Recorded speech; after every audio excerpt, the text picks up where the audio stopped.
el segundo gran gasto de cualquier hogar pobre, después de comprar la comida.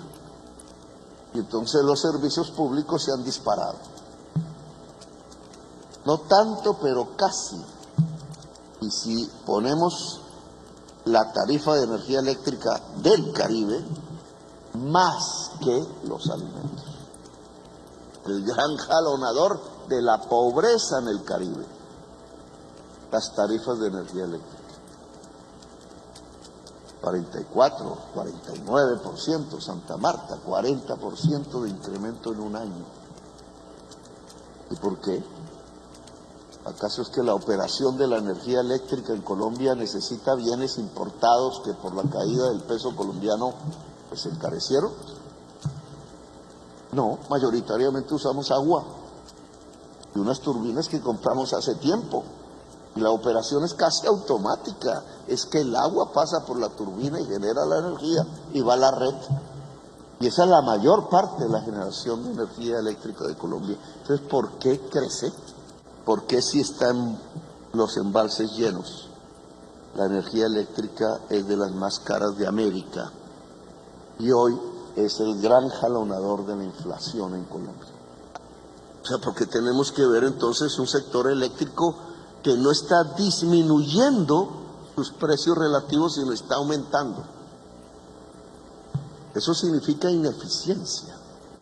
Si nuestros costos de energía eléctrica son altísimos comparativamente y nuestros costos de conectividad son más altos porque no hay en la mayor parte del país, ¿cuál es la competencia que podemos establecer económicamente?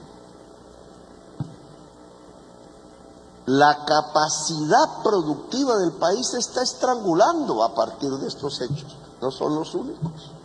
Se está estrangulando la capacidad productiva del país. Porque un país se desarrolla es si la energía eléctrica es barata. No quedó el mundo del mercado de servicios públicos privatizado por completo. Hay operadores públicos, hay operadores privados. Los públicos con la misma lógica de los privados. Es lo que tenemos hoy. Hay un ISA, hay un Ecopetrol por allá, hay una EEB en Bogotá, hay una EPM, etcétera. Hay unos operadores fuertes de carácter público y hay unos operadores fuertes de carácter privado. Pues esa operación pública tiene que tomar la iniciativa. ¿Cuál es el motivo que le daría a un empresario para tener las tarifas tan altas? No es que la gente no paga. Claro, se está pensando desde el punto de vista empresarial. Y obvio, si la gente no paga, una empresa se arruina. Empresa. ¿Por qué la gente no paga? Que la cultura del no pago. No, porque la gente es pobre. Y porque la gente tiene derecho a la energía eléctrica. Entonces, si se es pobre y hay un derecho a la energía eléctrica, una empresa privada no puede solucionar el problema a menos que le cobre al Estado para hacerlo. Hoy sabemos que la energía eléctrica se genera y debe generarse por energías limpias, que tenemos que reemplazar todas las termos, más la proyección de crecimiento hacia adelante, por energías limpias. El agua es parte de esas energías limpias, no tanto, pero cuestionable. Pero hace parte, por lo menos es renovable, hasta dentro de un tiempo. El agua se puede agotar, el agua líquida, dulce, en Colombia, el país del agua. Pero el tema es la energía eléctrica y el sol. ¿Qué pasa si este centro comercial decide usar todo su techo en paneles solares? Se enfrenta a varios problemas, ¿cierto? Uno es tenerlos. ¿Dónde se venden? Hay disponibles en el mercado, no se hacen en Colombia o muy pocos. ¿Qué se hace con los paneles? Bueno, instalarlos. Facturar, digamos, hacer el cálculo de reducción de la factura. Uy, se cayó la factura. Ya no pagamos tanto. ¿A quién? Aquí es Afinia, ¿cierto? A menos Afinia.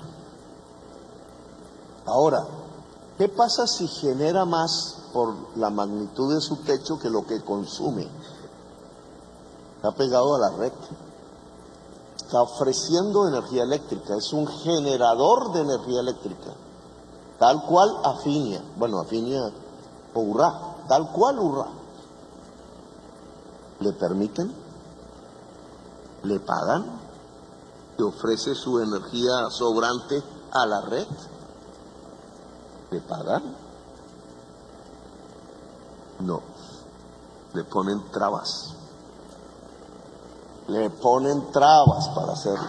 ¿Y qué pasa si es una comunidad wayú? ¿Y qué pasa si descubre la comunidad wayú que su desierto no es el origen de la pobreza, sino que puede sacarle en términos capitalistas, una rentabilidad por metro cuadrado dado la radiación solar que cae? La más alta de Colombia y una de las más altas del mundo. ¿Le quitamos el territorio a los wayú para que una empresa entonces genere allí la energía eléctrica, o nos asociamos con los wayú? Siendo ellos los dueños del territorio. Alguien diría, y es que se van a adueñar del sol. No, pero ese suelo es de ellos. ¿Y qué pasa con las comunidades afro? ¿Y qué pasa con ese poco de municipios pobres que hay en el Caribe? ¿No pueden generar energía eléctrica? Tienen un lote, cualquiera que sea su dimensión, dependiendo de la dimensión, la generación.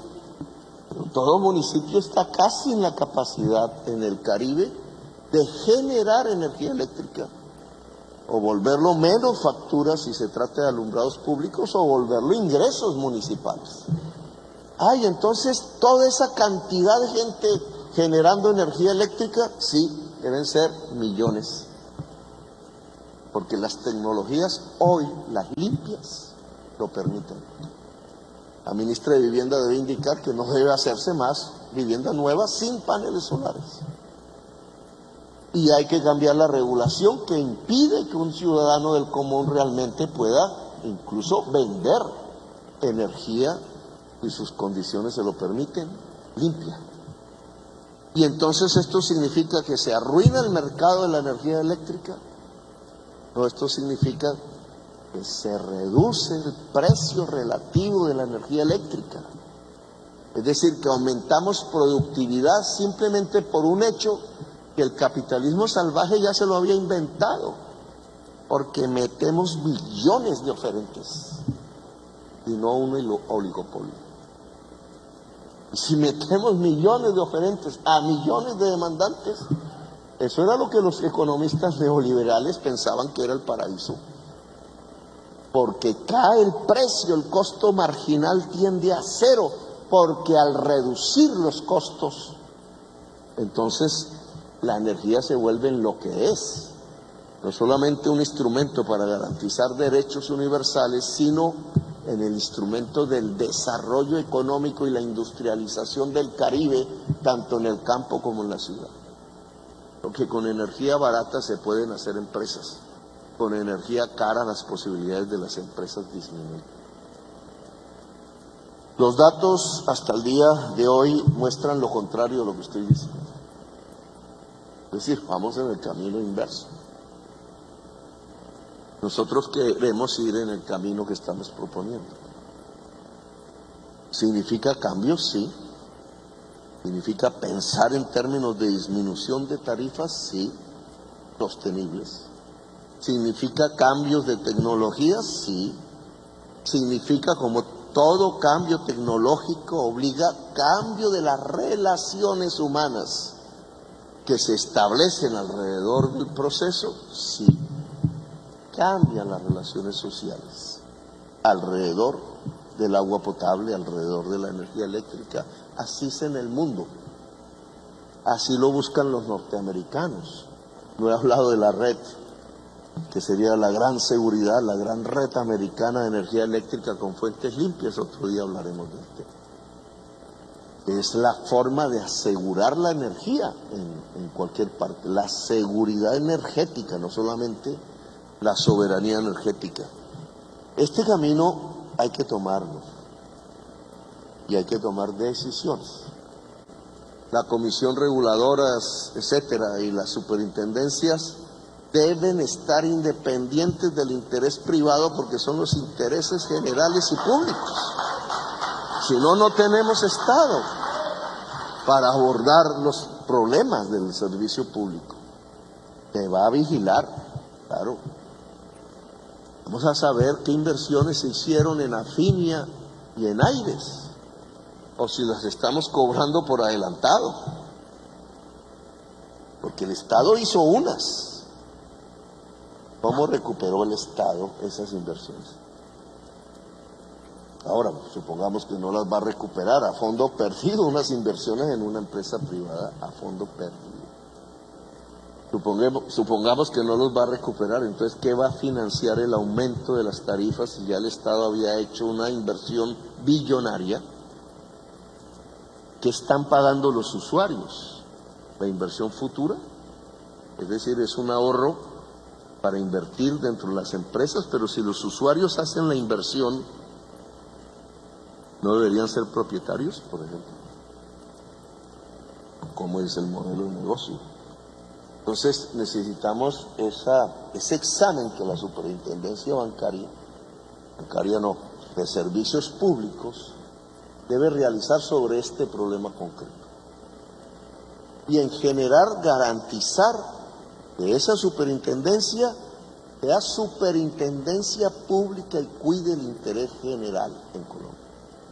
Y garantizar que las comisiones reguladoras son para regular los mercados en función del derecho universal, no para firmar los procesos de especulación financiera, como hasta ahora han realizado. Tenemos un artículo de una ley hecha por Duque, su plan de desarrollo. Él la pensó para él, obviamente para él no, sino para su gobierno. Nos permite asumir las funciones de la CREC. Ese artículo lo vamos a usar. Tenemos primero un espacio de diálogo, pero Duque nos habilitó y el Congreso de la República para asumir las funciones de la CREC.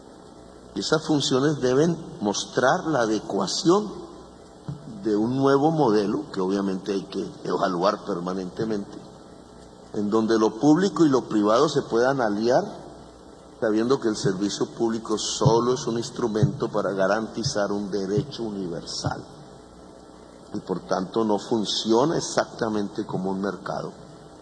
Tampoco vamos a estatizar los servicios públicos, vamos a entrar un nuevo componente, tanto en conectividad como en energía eléctrica, como en agua potable.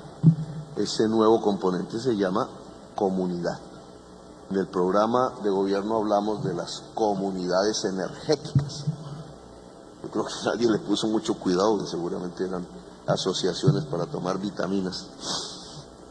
Las comunidades energéticas son las generadoras de la energía eléctrica, a las cuales hay que darles cabida en todo el territorio nacional para hacer el tránsito hacia las energías limpias.